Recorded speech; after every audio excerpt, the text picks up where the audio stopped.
Hello, good afternoon. It's the last Sunday of the month of July. I'm Asiedu-Dartey and this is Midday Live. Let's look at our top stories this hour.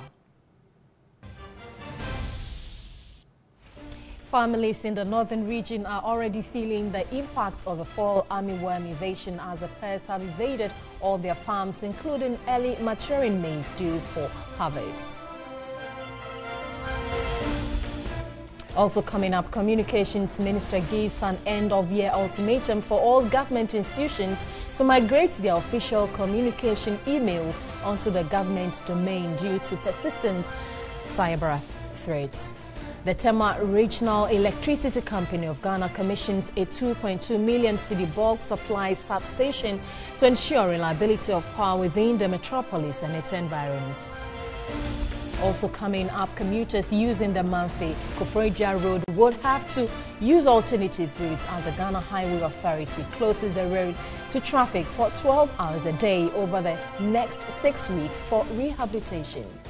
And in entertainment news this afternoon, rap artist Ochiame Kwame says he remains resolute in his commitment to eradicating hepatitis completely across Africa.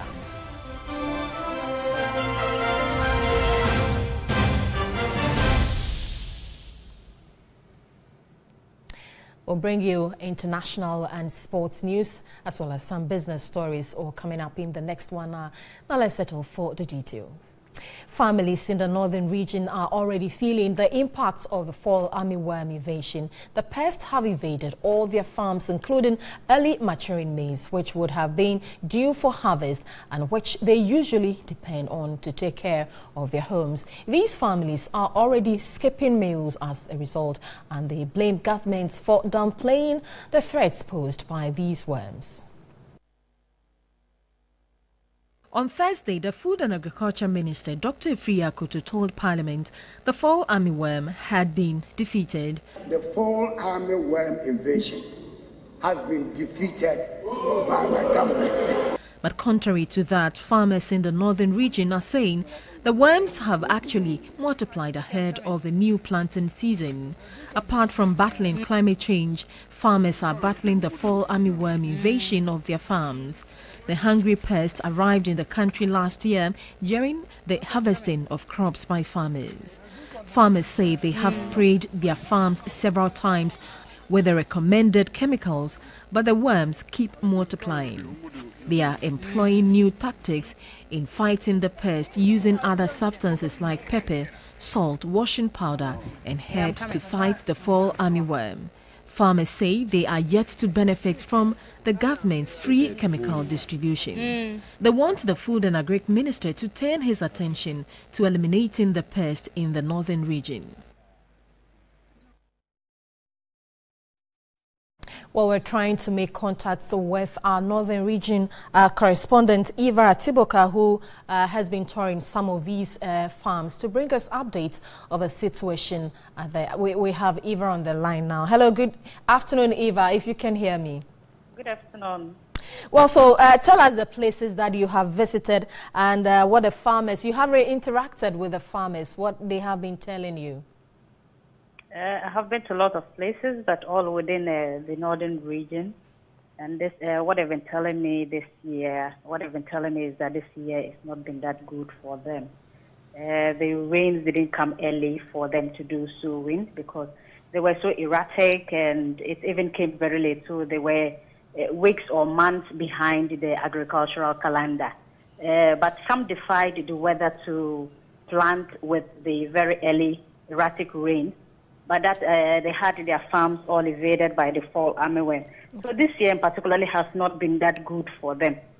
So what you see is that they even though they tried changing over to other crops like beans, soya, and others, but that couldn't help. They felt that it's late for them, and so they might not be able to make to get any better yield from there. Okay. So many are now sitting idling under trees, counting their losses and fashioning out plans on how to feed their families, especially from now through to the next planting season and harvest. So it's been a burden. Well, so we acknowledge that the farmers say the worms have increased, but I thought that there were some remedial measures announced by the Agri Ministry. Did they follow through with these measures? Measures, is it are you talking about the free government chemical distribution? Exactly, yes. Yes,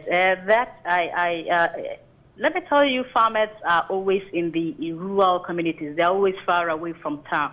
So it becomes difficult to get some of these announcements. Mm-hmm. So the many I spoke to, they've not had a word on a government free chemical distribution. They have since been trying to manage their farms on their own. And that hasn't helped. The many have given up, actually. You go, you visit communities. This is the farming season where farmers would have been busy on their farmland, but they are sitting on the trees and idling. So the burden is bouncing back to the women. And so far, the many are, they are skipping meals. They can't even feed their children because at this point in time, early maize at least would have been ready for kids to be boiling and roasted. But that is not the case. Everything is being invaded by the fall armyworm, and so mothers are really struggling to feed their children. Well, so in terms of yields, what exactly are their fears? And do you get a sense that these farmers have really lost everything? Yes, they have, because communities have visited. I went to a typical farming community yesterday, and that is around the Nyankpala area, even after Nyankpala. A farmer, but all the gentlemen I spoke to around there, none owns less than 20 acres of farmland, and they all said everything is being evaded. I actually visited their farms. I saw everything for myself. Everything is actually being taken over by the fall armyworm. You open each maize crop, you're going to find one or two of the armyworm stuck in the crop, and they are eating from within. They are eating from the cone. And so there's no way that crop could tassel. There's no way at all. And so all of these things are pointing to food insecurity. The farmers already, because they don't have anything there, they are saying they don't have a surplus from previous year's harvest. Okay. And so they were hopeful, at least they always start harvesting the fresh maize, boiling and eating, awaiting the harvest. But that is no more now. Some are even still trying to do second planting to see whether they would be able to get something from there.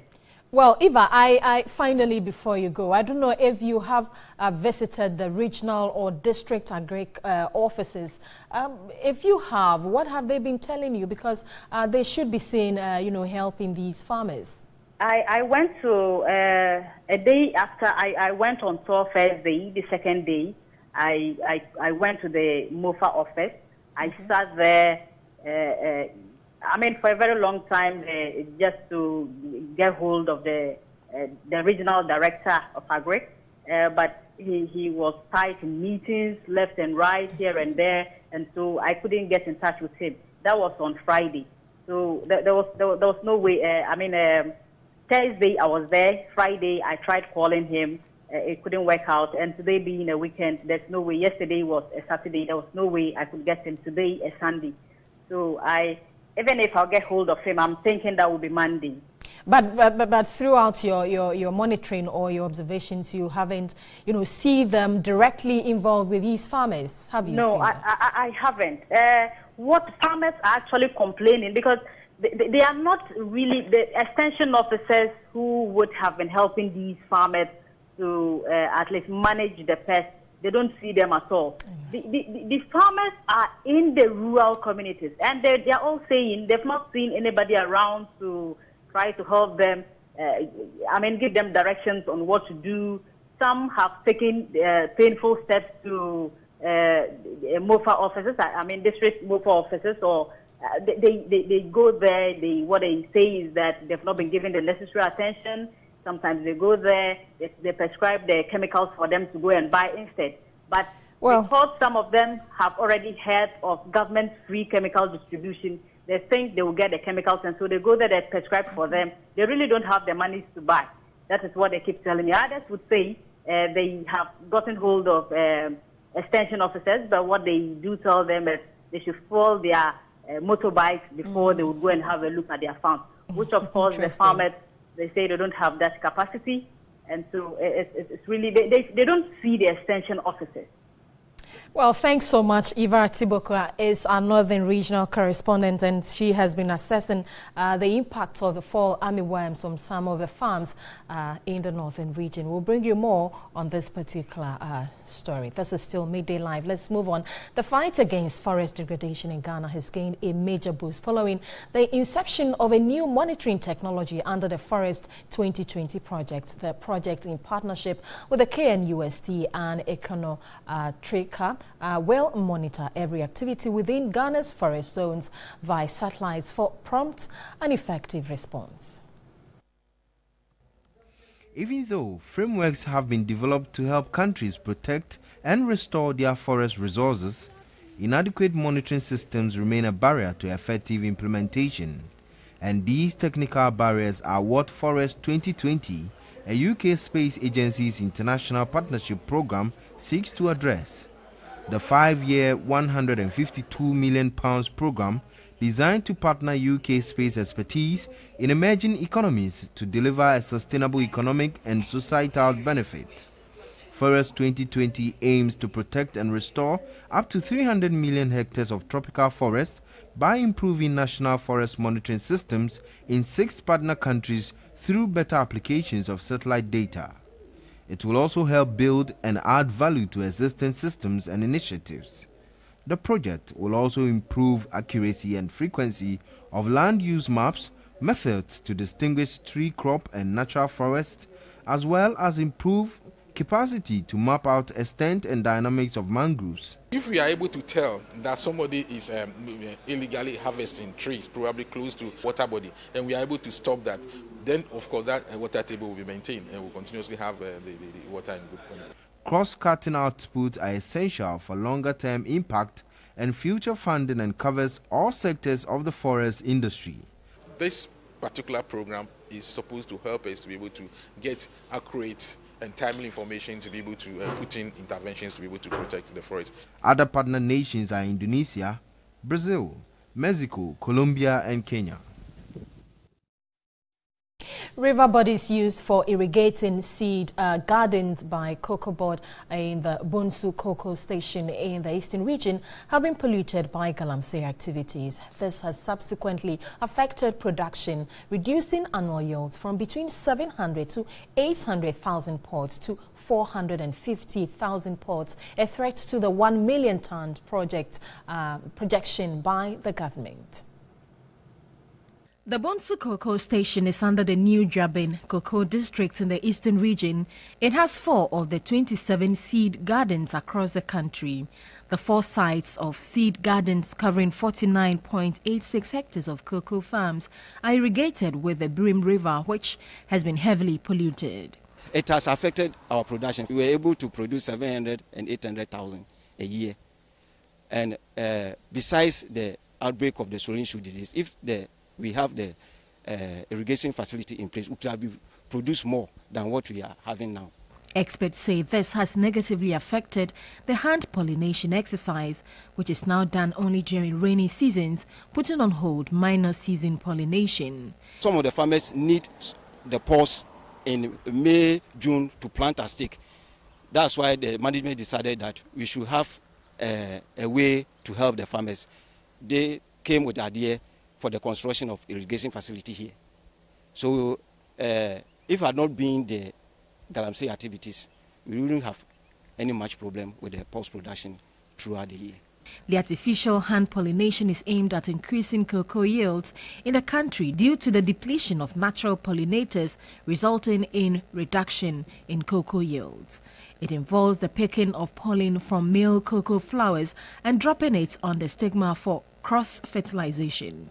A cocoa tree produces 1,000 flowers every season, yet only 5% of the flowers grow into pods. Through artificial pollination, a hectare yield of the crop could hit 2 tons from the current average of 400 kilograms the farmers are getting. It is also providing jobs for the people, especially women. It has helped me so much.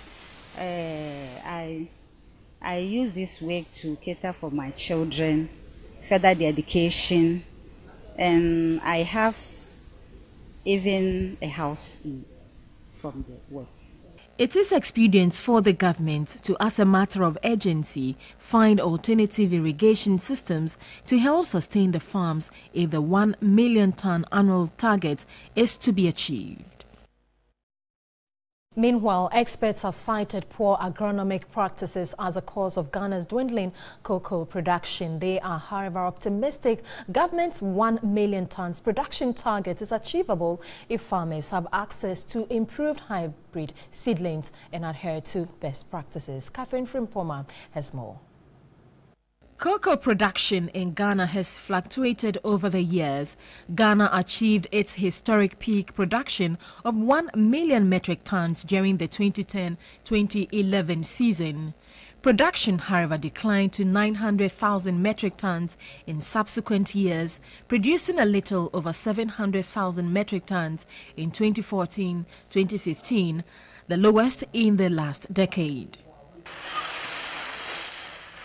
Ohene Buafo is a cocoa farmer at Ataniata in the West Achim municipality of the Eastern region. He owns large acreage of cocoa farms. Having done this for decades, Ohene Buafo is elated at his yields this season. The hybrid type is faster because it takes about 2 to 3 years to bear fruit, unlike the Tekwashi one.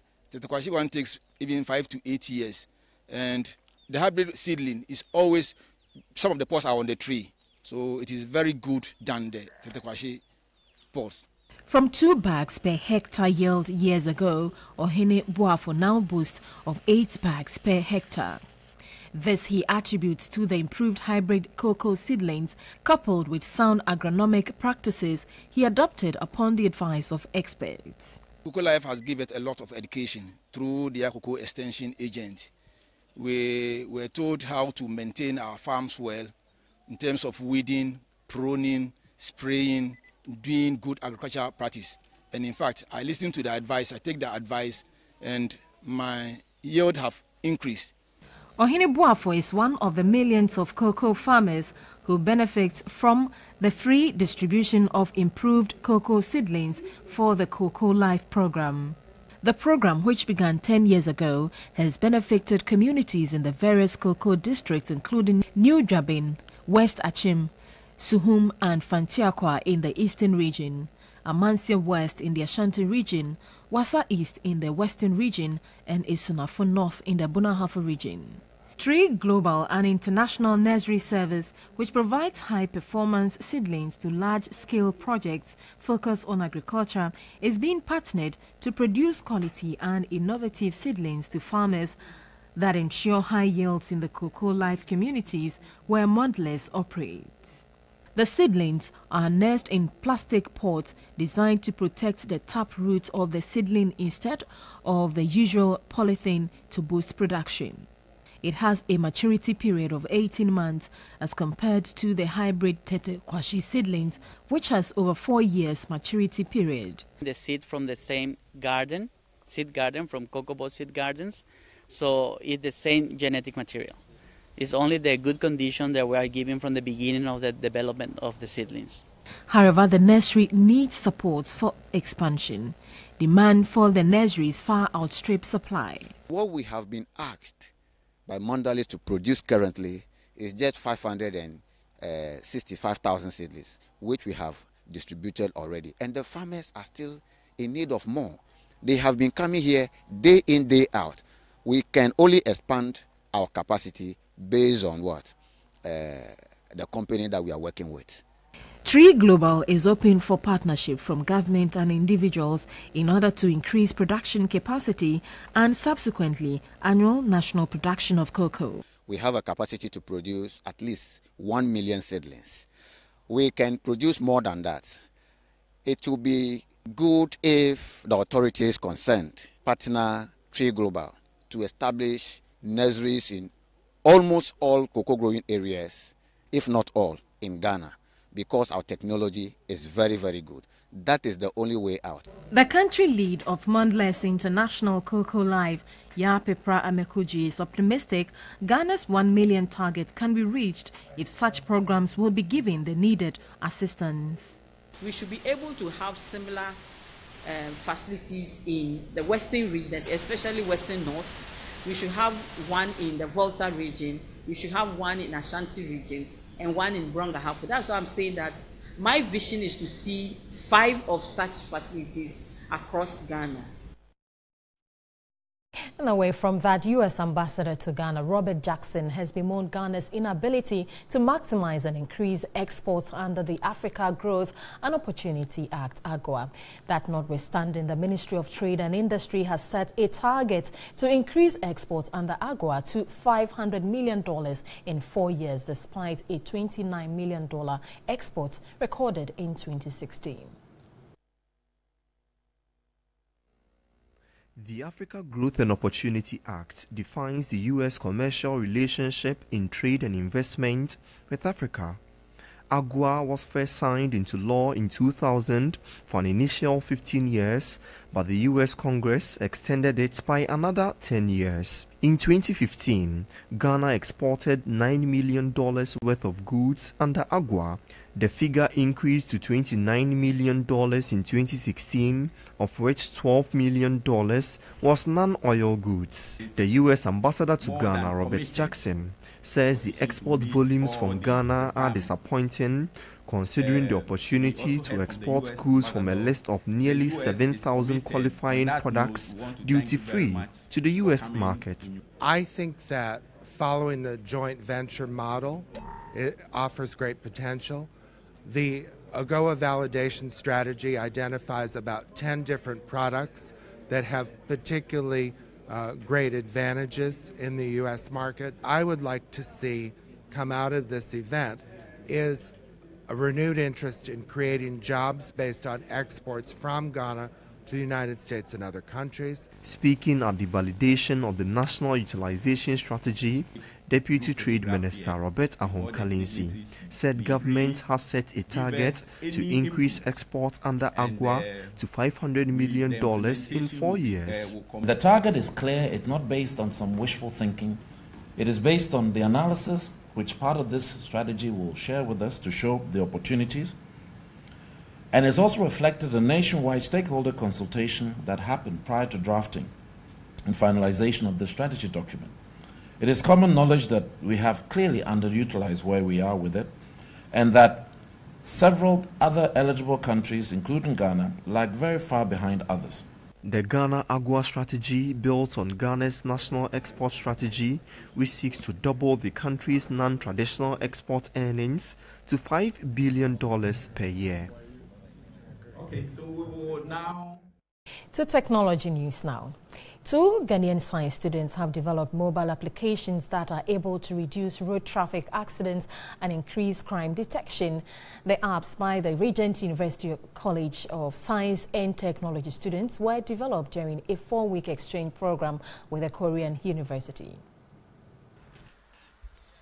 Ghana undoubtedly may not be counted among the technological giants of the world, but the country's human resource potentials are among the world's giants in various fields of endeavors. The latest, perhaps, is yet to come from the Regent University College of Science and Technology. Within just 4 weeks, 2 novices in web designs, Godfred Ejay Esubontain and Kingsley Babrew, went beyond just knowledge of acquisition. The 2 each developed innovative mobile applications to check and improve road safety and crime detection. Their feat came in an exchange program between the South Korean University, Ulsan National Institute of Science and Technology, UNIST, and Regent University College of Science and Technology. Godfred Ejay Esubontain came up with a mobile application that uses both voices and SMS messages to reduce a driver's contact with his phone when driving. When you have it on your phone, automatically it will activate any message that comes in, it will send to that person. Just because the accident on the road has become too rampant, and with this, I think at least it can curb some of the accidents on our roads. Kingsley Babrew, on his part, developed this app that is able to trace objects, hence its importance in crime detection. The app will also record the location of where the event took place. then we can use it for further investigations. A total of 47 Regent University students took part in the summer exchange program against 19 from Ulsan National Institute of Science and Technology, which included 2 Ghanaians. Some of the students were very hardworking on the projects. They were very fruitful for them. So I think that's the biggest potential. They're very hardworking, very positive people. A senior vice president of Regent University, Albert Kobla Amonu, expressed delight over the gains. And I believe that what was initiated by the Chancellor this morning, you're going to work on it, possibly give us your perspectives regarding the way things should go, so that we will build a lasting relationship. The guest student again presented assorted electronic gadgets, including mini drone, digital video cameras, and rioters to their host. The exchange program is the first of the series involving the Regent University College of Science and Technology and allied universities across the world. Well, good news over there.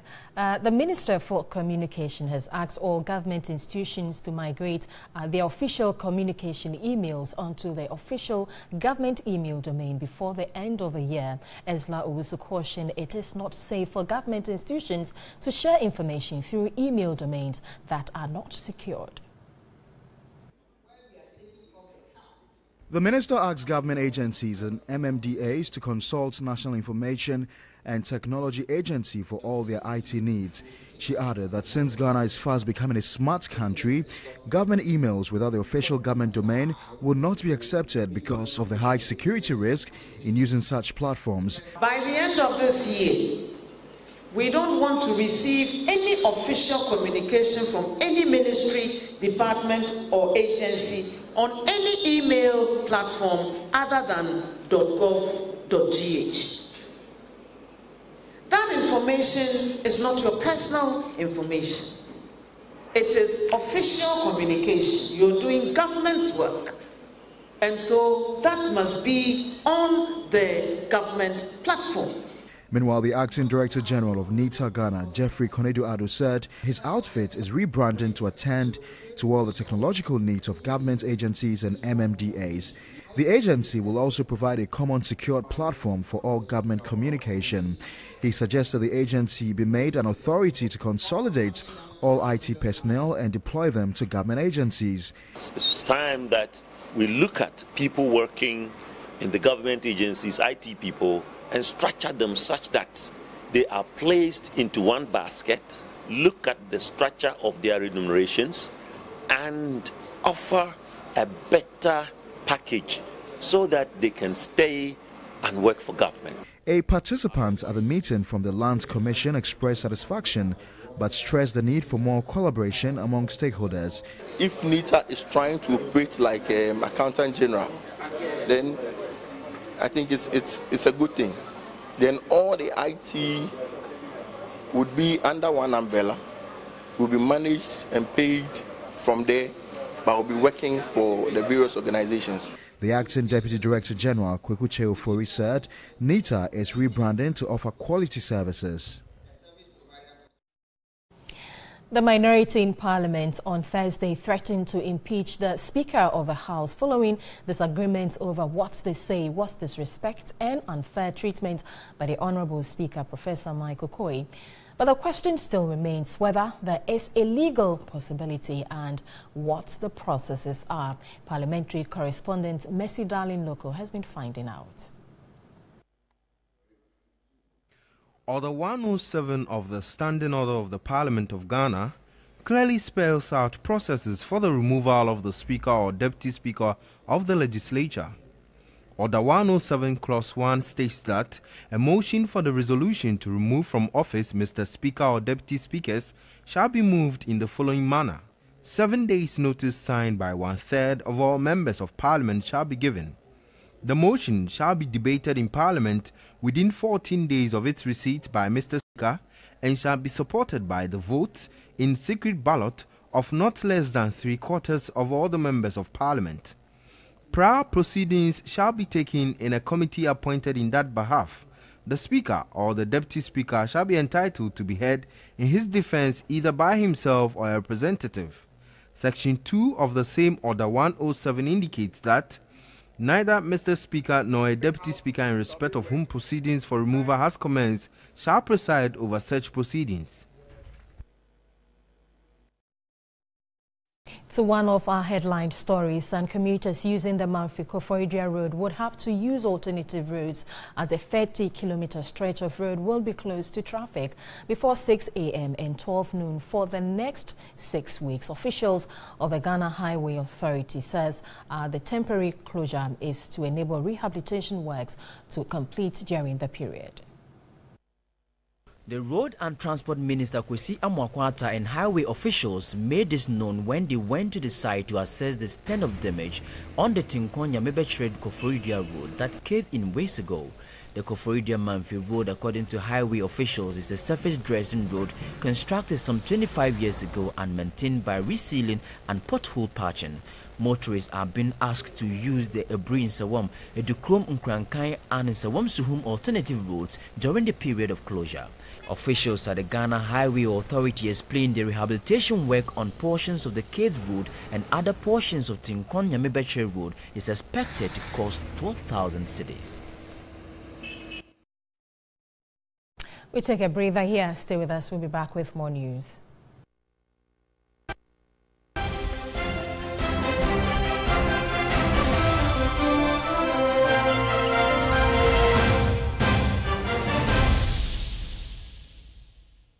Thanks for staying with us. A 2.2 million cedi bulk supply substation has been commissioned by the Tema Regional Electricity Company of Ghana at Community 6. The bulk interface substation will ensure reliability of power within the Tema metropolis and its environs. The new bulk supply point brings to 2 other stations in the metropolis. Population increase and the springing up of new settlements have put pressure on the demand for power, especially in communities in rural Tema. The 4 lines transmission station will provide 75% of power to customers in the new areas. With this one, we can have maintenance at the main one, and about 75% of the customers will not see any outage because we can easily transfer all the load there. If the industries are not working, that means almost everybody, domestic, will get power because of this new thing that we have. The new station will help provide efficiency in the region. We advise that whatever is being done should be done in a way that it will not end up destroying our network, which has got a safety aspect and then a network security aspect. The Tema Regional ECG covers the metropolis, Nungwa, Bon Katamanso, Dodowa, Ningo and Pram.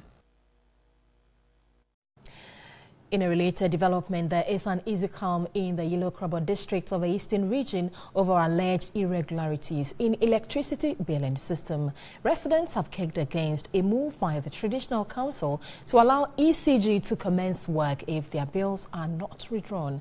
The impasse between the people and ECG led to the burning down of the Somanya police station in May this year. Workers stationed at Yellow-Krobo ECG have resumed work, but they still feel unsafe operating in the area. The 2 parties, the Yellow-Krobo Traditional Council and management of ECG, met to find lasting solution to the problem to enable ECG resume operations. A memorandum of understanding was signed in setting the deal.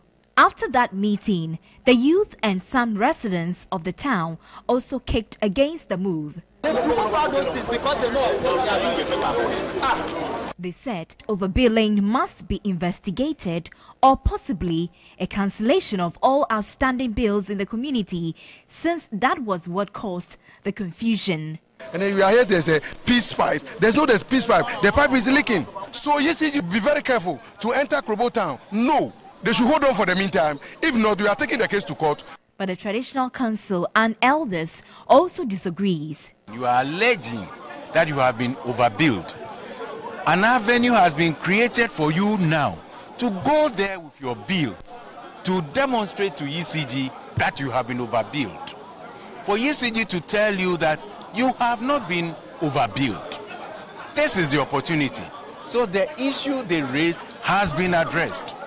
That notwithstanding, ECG says the prolonged issues will affect the company's output. We are putting an elaborate plan and measure just to address that. We've been working all this time over the past 2 months, interrogating the bills and making sure that their integrity is good. Owing to the situation, the police have beefed up security to ensure safety. The police were here to protect everybody, not even the ECG workers alone, but everybody, every worker in the swimming, they are being protected by the police. So we are sure that they will go about their duties and report any threat to their life to police and go to their aid very fast. On May 26 this year, irate youth of Yulokrobo attacked ECG staff in the district and vandalized property in protest against what they alleged as overbilling of electricity in the area. Away from that, let's move to the health sector, where the 2016 Ghana Malaria Indicator Survey report indicates Ghana is making progress in the fight against malaria prevention. The report, however, shows rural children are more than twice likely to be infected with malaria than urban children. The findings of the 2016 Ghana Malaria Indicator Survey report was launched here in Accra. The Ghana Statistical Service, in collaboration with the Ghana Health Service with support from other agencies, conducted a nationwide survey from October to December 2016 to look at issues of malaria in the country. The findings of the report indicated that the national malaria prevalence among children 6 to 59 months has decreased from 27% to 21% between the 2014 Ghana Demographic and Health Survey and the 2016 Ghana Malaria Indicator Survey. Again, malaria prevalence among children varied throughout the administrative regions of Ghana. There's 5% in Greater Accra, 30% in Central Region and 31% in the Eastern Region. This means children in the rural areas are more likely to be infected with malaria than urban children. The 2016 Ghana Malaria Indicator Survey results also reveals some dark areas that need improvement. Diagnosis and appropriate treatment of malaria are important to combating malaria. Though advice on treatment was sought for 72% of children who had a fever in the 2 weeks before the survey, only 3 in 10 had a blood test to check for malaria infection before treatment. Deputy Director General of the Ghana Health Service, Dr. Gloria Konsa-Asari, indicated the GMIS has come at an opportune time for the Ghana Health Service because the service needed accurate and current data for their Global Fund Malaria grant. The findings of this survey will be helpful in appreciating the progress or otherwise made in the fight against malaria.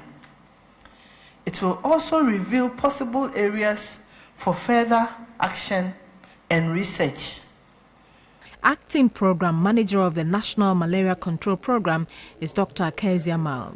Gathering here today is another opportunity to know how effective our implementation activities have been, but not only that, but to help us in directing the fight against malaria, because it can help us see which areas we are not doing well and therefore how we can help tackle those areas. Representative from the USAID encouraged the country to use the report to make progress towards ending malaria. To crime-related issues now, and the Accra Regional Police Command has arrested 30-year-old serial robber and ex-convict Daniel Doku for his involvement in various car break-ins and property thefts from vehicles. Daniel Doku was arrested at his hideout at Botiano, a suburb of Accra, upon a tip-off on Wednesday, July 26. The police alleged Daniel Doku operates with a gang that has been breaking into people's car for over 8 years.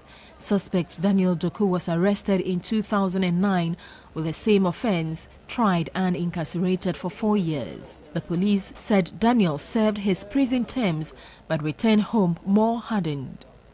The gang targets patrons of drinking sports, parking lots, banking areas, amongst others. They ransack cars parked at less security car parks, either by breaking the windscreen, door windows, or using sophisticated implements to get the door opened. The robbers, the police say, parked the items into their vehicles and drive off. A search on the suspect revealed assorted items, 30 ladies' handbags, 21 pieces of ladies' shoes, wristwatches, an ATM card bearing the name Justice Ichampon, and 27 pair of spectacles. Other items are 8 bunches of car keys, computers, 13 pieces of power banks, and 66 pen drives, assorted jewelries, diaries, some of which dated as far back as 2014. Suspect Daniel Doku reportedly admitted the offense in his caution statement, adding he usually operates around Achimota Estate, Taifa, Alaju, Tema Station, Airport, and other locations in Accra. People who have suffered this kind of attack in recent times should try and come to the regional police headquarters to identify some of the valuables the police have been able to retrieve. And by so doing, it will also help in the further prosecution of the suspects. Daniel Doku is to be charged for court. We'll be back shortly with more. Stay with us.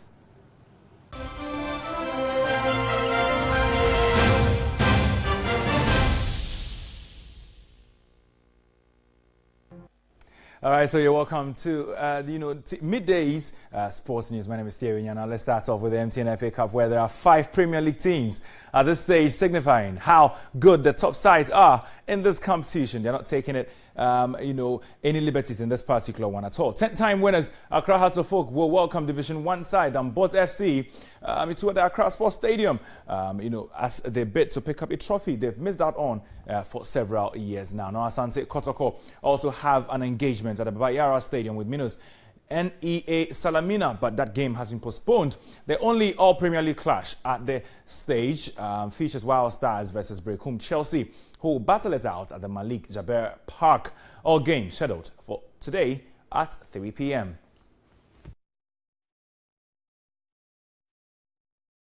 And then West Ham United may have signed a number of players this summer. But Andrea Ayew is overlooking a fight for starting positions under Slaven Bilic. Ayew ended the 2016-2017 in fine form, scoring 5 goals in 13 appearances after he made that particular feat after returning from the African Cup of Nations in mid-February. And now wants more game time and more goals. Feeling good, working hard. Been long days in Austria. Now Germany is just the beginning, but there are a few games to come, and we're working hard here, trying to get our fit and working together, trying to get to know each other. As usual, I think it's something which is very, very important, and for me especially, it's been a while since I haven't really had a real pre-season, because every time we go into international games and stuff, so you always come a bit later. So to start the pre-season with the squad, it's quite good.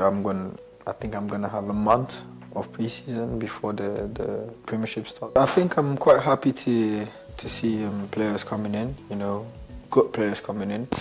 I think we have a good squad. It's good to have now players coming in. Now we have to do the job on the field. That's another thing altogether, so we shouldn't get solely headed. I think good players, we had already good players in the squad. Now good players are also in the squad to add up, so that's really good, really important for a club like West Ham if we want to get to another level.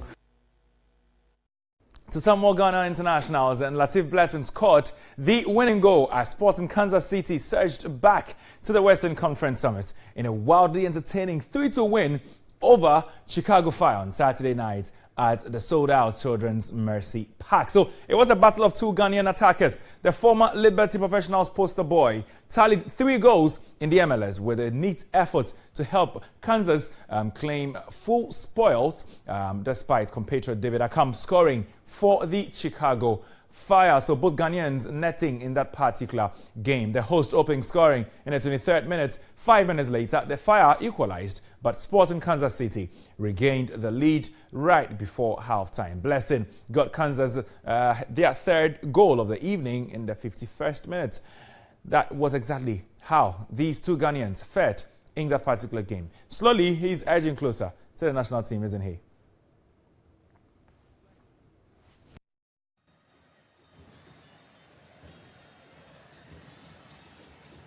Now to some football disaster in Africa. At least 2 people have been killed and 17 injured in a crash at South Africa's biggest stadium, football officials say.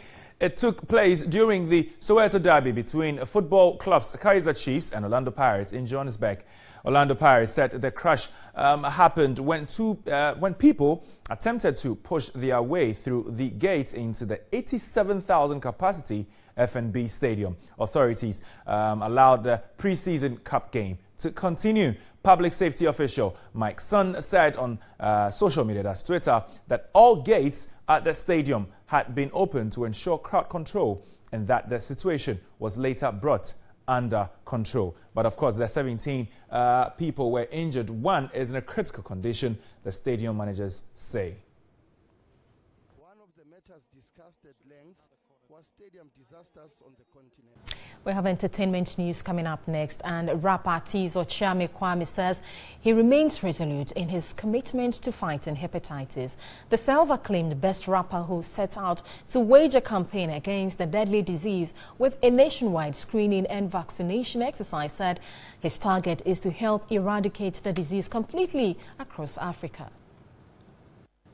In 2009, Ochame Kwame set out to wage a campaign against the deadly disease, hepatitis, with a nationwide screening and vaccination exercise. Today was no different as the world marked Hepatitis Day. The versatile rapper and his team screened over 100 people at Labauleshi Park in Accra. The exercise was to help the less privileged to know their status with the disease and find solutions to it if affected. The father of 2 who has received several awards, both local and international, for his philanthropic work, said the fight would continue so far as the disease remains in existence. This, he believed, would be a contributor to WHO's target of totally eliminating the disease by 2030. The WHO statistics say that 1 out of every 6 Ghanaians, one is exposed to the virus. It is our dream that we help WHO and ourselves to achieve the dream. So until hepatitis is no more, we won't stop. Municipal Health Director of La Madina in Kwantana area, Priscilla Emina Siao, stressed on the need for early detection of the disease. Symptoms can be very unspecific. Somebody may feel like he or she even has malaria or feels tired, so you cannot sit there at home and make a diagnosis for yourself. That's why we are emphasizing that you go to the hospital. Chief Executive Officer of MDS Lancet Laboratories, Dr. Paul Setre Nantechi, also appealed for support to expand the project. And that will be all for now. Thanks so much for watching. My name is AC Benewanyame. Do enjoy the rest of our programs.